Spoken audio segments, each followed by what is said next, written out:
ہمارے جتنے صوفیاء کرام تھے یہ ذہن میں رکھیں، وہ سارے عالم تھے، دنیا بھر کے علوم جو تھے ان کے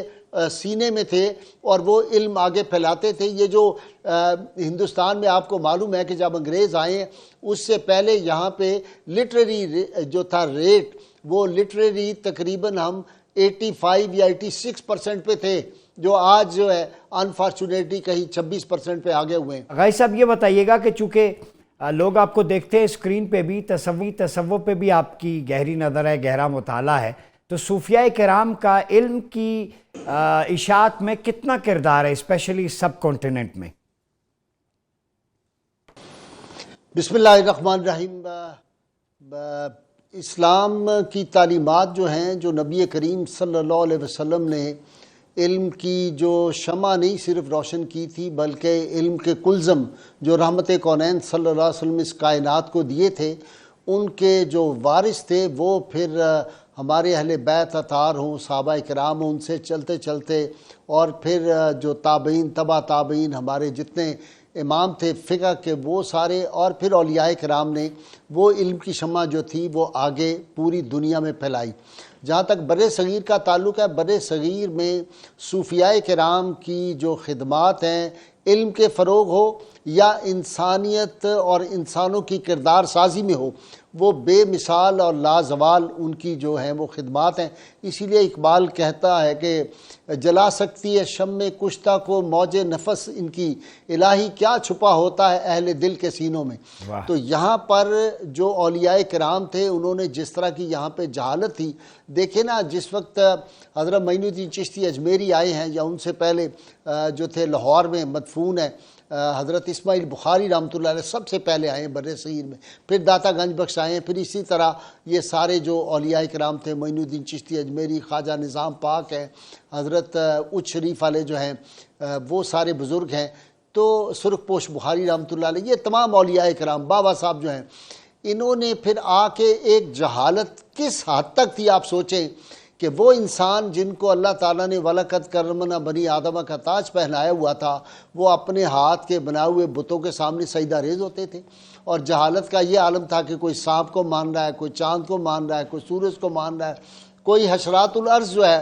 ان کی جو ہے وہ عبادت کر رہا ہے، ان کے سامنے جھک رہا ہے۔ تو انہوں نے آ کے سب سے بڑا کام جو کیا وہ توحید کا درس دیا، اور توحید کے درس کے ساتھ پھر انہوں نے جس طرح یہاں پہ لوگوں کے ذہنوں کو بدلا، ان کے جو تھے افکار ان کے بدلے، ان کے نظریات بدلے، دلوں کی دنیا بدلی، اخلاق بدلے، اعتبار بدلے، اور علمی طور پہ آپ دیکھیں کہ وہی لوگ جو تھے وہ پھر کہاں جو تحت الثری کی پستیوں میں یہاں پہ انسانیت سسک رہی تھی، اور اس کو پھر اوج ثریا کی بلندیوں پہ پہنچایا۔ مثلا دیکھیں، مجھے بہت دلچسپ بات یاد آتی ہے، آپ دیکھیں نا آرنلڈ جو ہے پریچنگ آف اسلام، اس نے کہا کیا کہ یہاں پہ جو اسلام جو ہے یہ پھیلایا ہے، یہ صوفیاء کرام نے پھیلایا ہے، اور اسلام سے بڑھ کر تو کوئی علم کی دنیا ہے نہیں۔ 750 برس یہ اسلام ہی تھا، یہ اسلام کے علوم کے چشمے جو تھے وہ مغرب مشرق سے بہتے تھے، مغرب کو سیراب کرتے تھے، اور یہ میں نہیں کہہ رہا، وہ حضرت علی رضی اللہ تعالیٰ عنہ کو جو قول مبارک ہے الفضل ما شاہدت بہ الاعداء، کہ عظمت یہ ہے کہ غیر بھی اس کے معترف ہوں۔ پریزیڈنٹ نکسن کہتا ہے کہ 7.5 صدیاں اسلام کے چشمے جو تھے مشرق سے بہتے رہے، مغرب کو سیراب کرتے رہے، اور اس کے بعد پھر ہمارے ہاں جو زوال آیا وہ ایک الگ تاریخ ہے، اس پہ میں بات نہیں کرتا۔ اسی طرح آپ دیکھیں کہ جب یہ جو تھا اپنا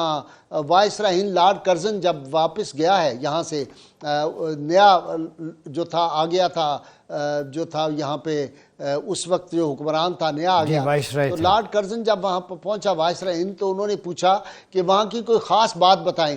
اس نے کہا وہاں پہ حیران کن بات یہ ہے کہ وہاں پہ قبریں دلوں پہ حکومت کرتی ہیں، بندوق سے ہم لوگوں پہ حکومت کرتے تھے ان کے سروں پہ، لیکن دلوں پہ انہوں نے کہا مثلا معین الدین چشتی اجمیری رحمۃ اللہ علیہ، اورنگزیب عالمگیر ہیں، حضرت خواجہ نظام پاک ہے، یہ لوگوں کے دلوں پر حکومت کرتے ہیں۔ تو صوفیاء کرام نے یہاں پہ جو کنٹریبیوشن دیا ہے اس بر صغیر میں، وہ دیکھیں نا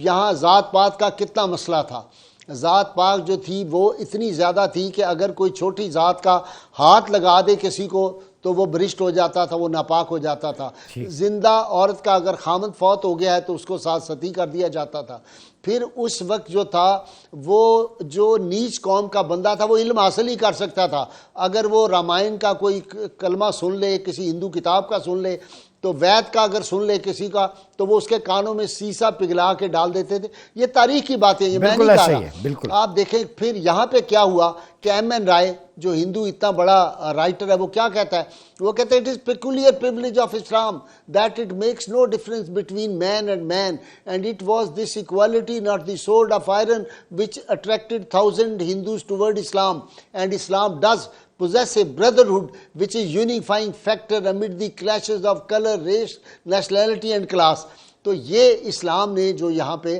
پھیلایا، تو پھر علم کی جو شمع تھی، ہمارے جتنے صوفیاء کرام تھے یہ ذہن میں رکھیں، وہ سارے عالم تھے،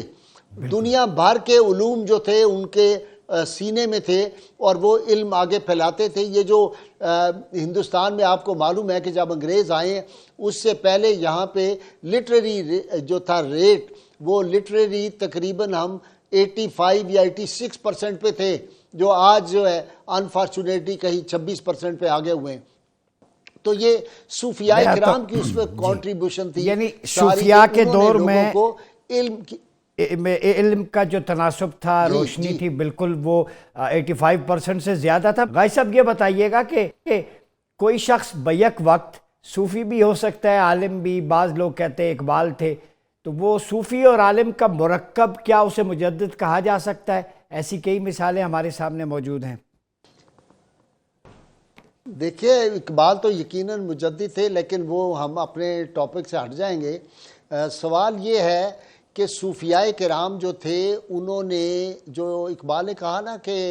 یقین محکم عمل پہم محبت فاتح عالم، جہاد زندگانی میں یہ ہے مردوں کی شمشیریں، وہ محبت سے انہوں نے جو رواداری کا، محبت کا سبق دیا نا، اس سے یہ علم جو تھا بر صغیر میں پھیلا۔ آپ مثلا ایک مثال میں آپ کو دیتا ہوں کہ یہ جو تھے میاں میر صاحب رحمۃ اللہ علیہ، آپ کو پتا گردوارہ امرتسر جو ہے اس کی بنیاد آپ نے 1528 میں رکھی، اور گرو ارجن جی جو تھے انہوں نے آ کے حضرت سے ریکویسٹ کی کہ آپ مہربانی کریں اور یہ جو ہے اس کا سنگ بنیاد رکھیں۔ اب وہ گئے سنگ بنیاد رکھنے میں، جس کے نتیجے میں ہزاروں جو تھے وہ سکھ، وہ بعد میں مسلمان ہو گئے۔ آج بھی آپ کو یاد ہوگا سکھ پاکستان میں آئے تو بابا صاحب، بابا فرید گنج شکر، اور یہاں پہ لاہور میں حضرت میاں میر صاحب حاضری دیتے ہیں۔ اسی طرح آپ دیکھیں اکالی دل کی تحریک انڈیا میں جب شروع ہوئی تھی پاکستان بننے سے پہلے، تو سکھوں نے اپنی جو چابی تھی اس تحریک میں، وہ گردوارہ کی جو تھی، وہ اپنے جو تھے ہمارے ڈاکٹر سیف الدین کچلو، ان کو 300 سال بعد وہ چابی جا کے ان سے کہا کہ جناب آپ یہ چابی اپنے پاس رکھیں۔ تو اب یہ کہنے کا مطلب یہ ہے کہ صوفیاء کرام جو تھے نا، وہ اپنے کردار سے اور اپنے عمل سے، جو حفیظ جلندی نے کہا نا رسول اللہ صلی اللہ علیہ وسلم کے بارے میں، یا رسول اللہ تیری صورت، تیری سیرت، تیرا نقشہ، تیرا جلوہ، تبسم، گفتگو، بندہ نوازی، خندہ پیشانی، یہ جو ہے نا تبسم، گفتگو، بندہ نوازی، خندہ پیشانی، یہ صوفیاء کرام کا طریقہ تھا کہ وہ محبت سے لوگ جب آ کے بیٹھتے تھے تو ان کے وجود سے وہ قدسی شعائیں نکلتی تھیں، اور وہ جو خدمت انسانیت ہے، رسول اللہ کی ایک حدیث ہے ریئر، آپ نے فرمایا میری امت کی کثرت نماز روزوں حج زکوٰۃ کی وجہ سے نہیں جنت میں جائے گی، مخلوق کی خدمت کی وجہ سے جائے گی۔ اور یہ جو مخلوق کی خدمت ہے یہ سب سے اہم چیز ہے اپنے فرائض کے بعد، کہ مخلوق کی آپ خدمت کریں۔ بزرگان دین جو تھے وہ کیا کرتے تھے بر صغیر میں؟ وہ کہتے تھے ہمارے دروازے ہر ایک کے کھلی ہیں، کسی مسلک کسی مذہب کو ہم نہیں پوچھتے۔ اب آج کا دور جو ہے ہمارے ہاں صوفیاء جو ہیں انہی کو، اولیاء بھی، صوفیاء اور اولیاء ایک ہی چیز ہوتی ہے، صوفیاء ہی اولیاء ہوتے ہیں، اولیاء صوفیاء بھی ہوتے ہیں، اسی میں سارا کچھ ہے۔ تو اولیاء کرام جو تھے، اصل کیا ہوتا ہے کہ اخلاف کا کردار اسلاف کی عظمت پر دلیل ہوتا ہے۔ ہمارے ساتھ ٹریجڈی عباس صاحب یہ ہوئی کہ اب ہم نے وہ جو انسانی سازی کی فیکٹریاں تھیں اس کو ہم نے مالی منفعت کی فیکٹریاں بنا دیا ہے۔